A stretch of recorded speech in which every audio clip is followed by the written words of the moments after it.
Vous êtes sur place avec Marc Le Fur qui a fait de nouvelles révélations sur Alexandre Benalla dans l'hémicycle.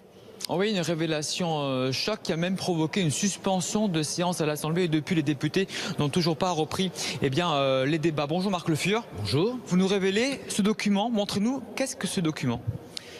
Vous savez qu'un certain nombre de gens, très peu nombreux, très privilégiés, peuvent accéder à l'Assemblée en plus des députés. Ceux-ci, normalement, ce sont les très hauts fonctionnaires. Et curieusement, M. Benalla avait un accès privilégié à l'Assemblée. Donc il avait un badge. Il avait un badge et le badge de plus haut niveau.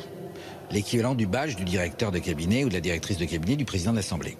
Ça veut dire quoi? Ça veut dire que cette demande lui a été accordée en juillet de l'année dernière. À la demande de qui? De quelle autorité élyséenne? Je veux le savoir. Pourquoi faire? Puisqu'on nous explique qu'il était chargé de la sécurité du président. Et ici, il n'est pas question de sécurité du président. Le président n'est pas là. Donc il exerçait des fonctions de nature politique. Et également, j'insiste sur une chose, normalement ces badges ne sont attribués qu'à des collaborateurs officiels, figurant sur la liste officielle. Et en juillet de l'année dernière, M. Benalla ne figurait pas sur la liste officielle. Alors ce badge lui a été retiré entre hier et aujourd'hui, je veux bien l'admettre, c'est tout à fait heureusement si j'ose dire, mais en tout état de cause, que faisait-il à l'Assemblée? Que venait-il y faire? Cela veut-il dire qu'il exerçait des responsabilités politiques?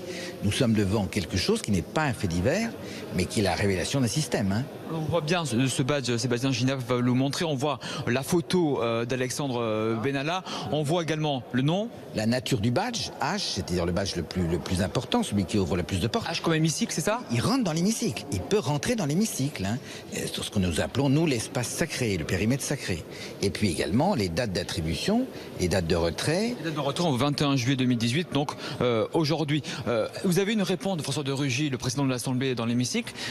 Qu'est-ce qu'il vous a dit? Est-ce que ça vous a convaincu, sa réponse? Non, moi, je ne mets pas en cause le président de l'Assemblée dans la mesure où le président a attribué le badge il y a de cela un an. On ne pouvait pas savoir ce qui se passait. Il n'empêche, je veux savoir qui a demandé ce badge. Quelle était l'autorité de l'Élysée? Était-ce le directeur de cabinet? Était-ce le secrétaire général de l'Élysée? Je ne sais pas. Je le demande. Je voudrais également savoir ce que était amené à faire M. Benalla à l'Assemblée, puisqu'il n'avait pas de responsabilité, nous dit donc, qui est quelqu'un chargé des relations avec le Parlement ici présent, c'est normal, mais il n'était pas chargé des relations avec le Parlement, il était chargé de la proximité, de la sécurité du président. Donc moi je veux qu'on aille au fond des choses, que l'on nous dise, l'Assemblée c'est pas un lieu neutre, c'est un lieu qui est le lieu des députés, ce n'est pas le lieu du président ni de l'exécutif, c'est le lieu des députés. Ceux qui y viennent sont là pour faire de la politique, c'est tout à fait normal. On nous explique que M. Benalla ne faisait pas de politique.